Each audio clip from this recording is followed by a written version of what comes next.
Hello and welcome back, Whisky fans.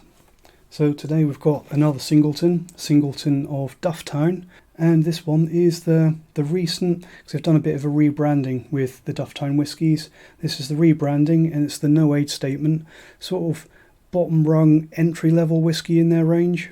So in previous years we had various Singleton of Dufftown whiskies, and a lot of them had slightly bizarre names. And I must admit, I haven't done my research, but we had things like Tailfire, Spey Cascade, Sunray. Really bizarre, quite out there names for what is essentially quite a traditional, sort of no frills, no nonsense Scotch whisky. But they've all been discontinued now, and I think what we're going to have now is going to have a 12-year-old, a 15, an 18-year-old, and then obviously this no age statement, sort of everyday dram whiskey. And this one is probably one that you'll see in the supermarkets a lot. I picked this one up in the supermarkets here in the UK for just over £20. So it's a very affordable everyday dram. So the Dufftown Distillery is another Speyside distillery, and it's a huge distillery, and it's situated in the Dufftown area. So that's the same area as where they make the beer that they use in The Simpsons. It's also very close to the Glendullan distillery and Balvenie and Glenfiddich. So excellent whisky terroir there. Dufftown actually used to be Diageo's largest distillery by volume, really used to be the proper workhorse of the Diageo range, and it's always been used to produce a lot of whisky that goes into blends.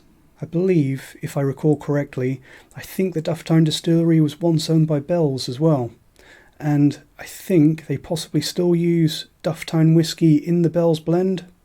Someone might have to fact check that one for me, but I think they definitely owned it at one point.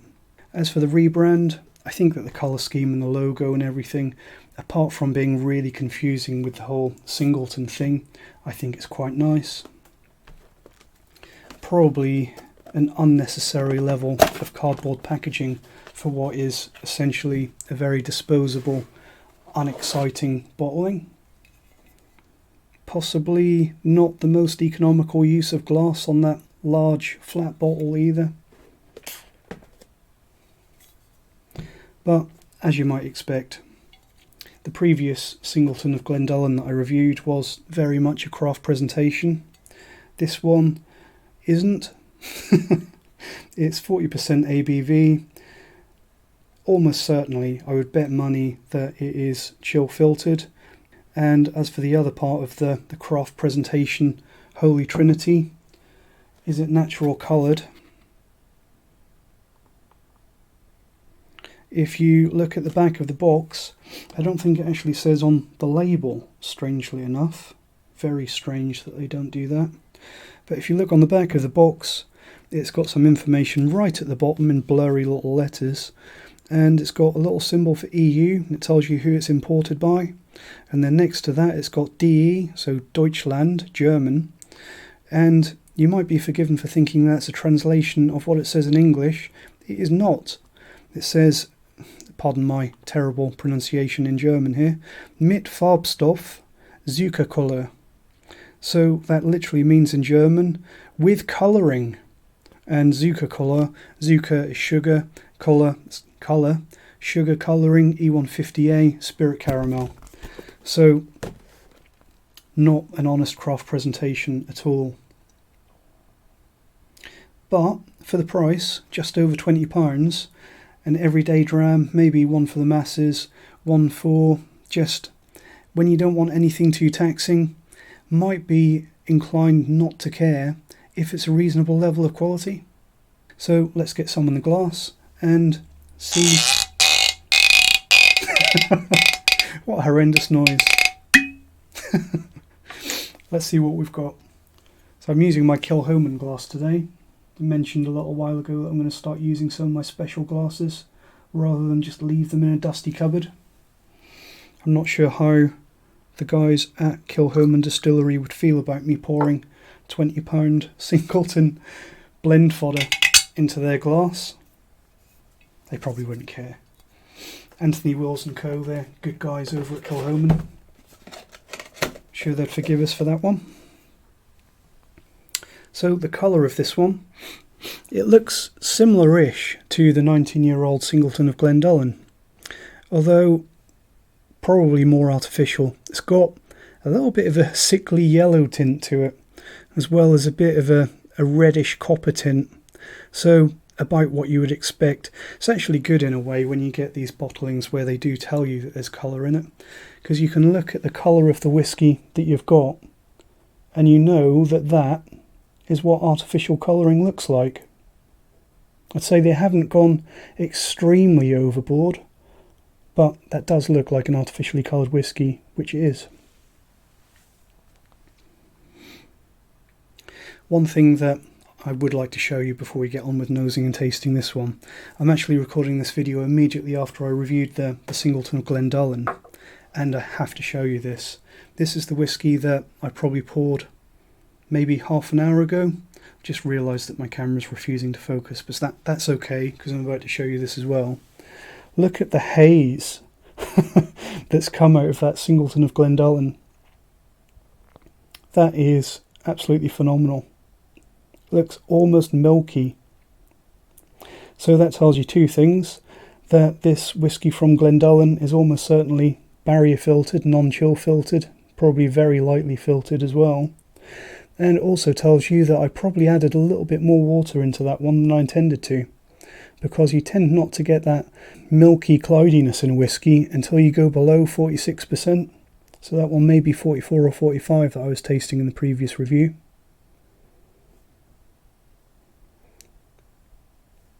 To be honest, when I poured this, because it was just for the review after I'd already done my tasting notes before the video, didn't pay that much attention to how much water I put in, so I may have overdone it slightly. But yeah, that haze. I'd almost bet money that you wouldn't get anywhere near that haziness if you added some water into this 40% Dufftown. But anyway, let's stop running the 40% mass market, mass produced, easy day drinker, everyday dram. Stop running it down, and let's see what we've actually got in the glass. Let's see how it noses. So, like I said before, I think there's definitely a running theme, a recurring theme amongst the Singleton distilleries. There's a freshness to this whiskey, not so much of a freshness as you get on the Glendullan, but I think that might be partly to do with the ABV being that much lower, and also the age being lower as well. We haven't got an age statement on this Dufftown whiskey, but I would probably guess that it's probably around 8 to 10 years old.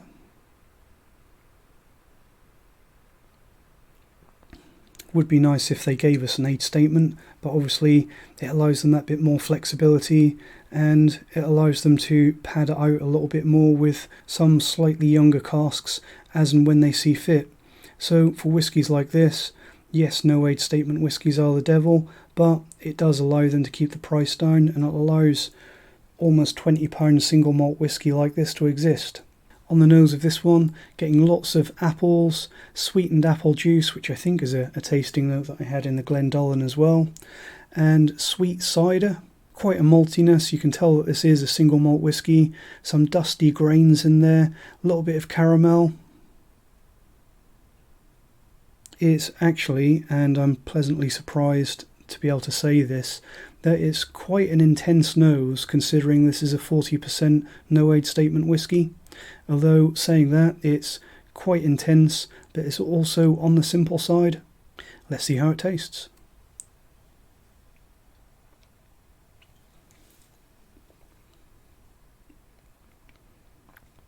So, quite often with 40% and especially younger whiskies, the palate is really where it all starts to go a little bit wrong, where it all starts to fall apart. I think that on the palate this is a very grain forward whiskey. You're definitely met with lots of dusty grains and toasted cereals, toasted malts, toasted malted barley, and then that graininess is really replaced by lots of sweet green apple notes. So lots of nice, reasonably robust, light, sweet, juicy and playful appley spirit. I think that the palate is definitely a lot simpler than the nose. I probably gave you 7 or 8 different tasting notes just on the nose, whereas on the palate I'm struggling to get past more than 3 or 4. I would also say that compared to the nose, the palate is a little bit thin and a little bit underpowered. As I said, as with a lot of these low strength whiskies, the nose is fine, but the palate really suffers from that lack of flavour and lack of power. Going to have one more sip and have a look at the finish.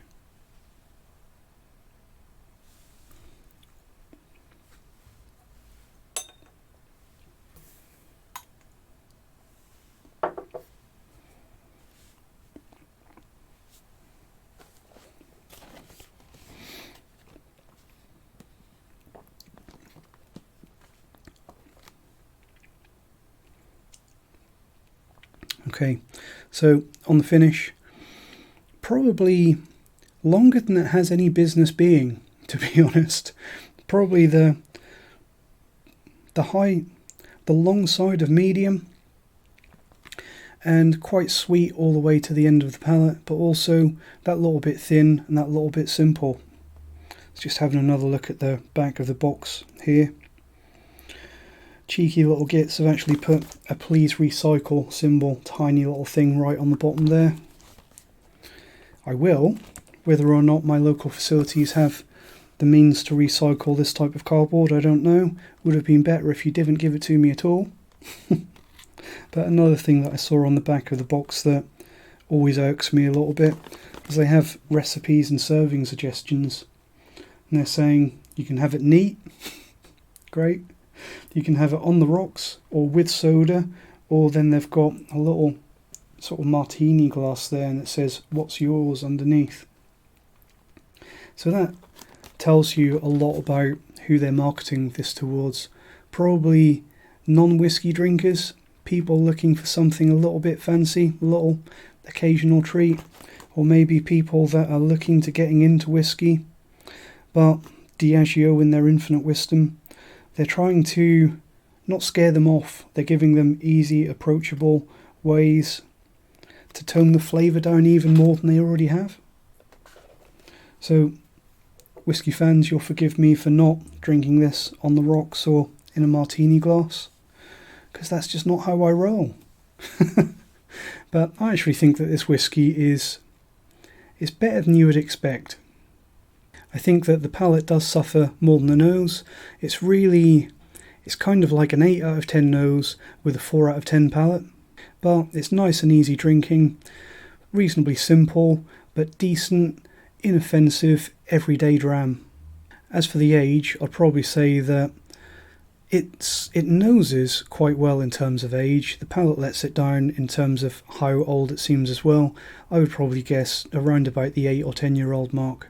The concern that I always have with these whiskies, especially when I haven't bought them yet, when I'm considering buying one, is that being no age statement and bare minimum 40%, that it's going to be thin, bitter, because bitterness is quite often one of the last flavours that you lose when you dilute a whiskey right all the way down, and just bland and young. But I think with this whiskey from Dufftown, despite the low cost and the low ABV, bearing in mind that I have completely slated Lagavulin 16 recently for being 43%, but I think with this whiskey, because it's got that mellow, easy drinking style, I think that this easy drinking, relaxed Speyside actually handles the lower strength that little bit better, whereas the Lagavulin 16 that I criticised for the slightly lower strength, Islay whiskey should be all about power, should be bold, intense, and at 43% Lagavulin is not, whereas this one presents itself, it sells itself as a pleasant, inoffensive, easy drinking whiskey, and even at 40% it still is. So I'm sure a lot of people will be slating this whiskey. I haven't actually seen any reviews yet. I think it's reasonably new, so there probably aren't that many out there, but I'd say that this is a great everyday dram. I'd buy it again. I wouldn't pay a lot for it. But I would buy it again with my own money. I'd also say that it would probably make a great gift, perhaps for someone just starting out in whiskey, or maybe a gift for someone that you care about, but not that much. But especially for someone new to whiskey, it's a great buy, and definitely is a nice but not overly expensive gift for people who aren't too picky with their whiskies. It's a great buy. So I look forward to hearing what you guys think about this whiskey from Dufftown, and what you think about this whole mess with the Singleton distilleries. I expect a lot of people won't care, a lot of people won't know, and there'll be a few of you who I haven't managed to teach anything because you're whiskey anoraks exactly the same as me and you knew already. But either way, look forward to hearing from you. Thanks for watching. Cheers.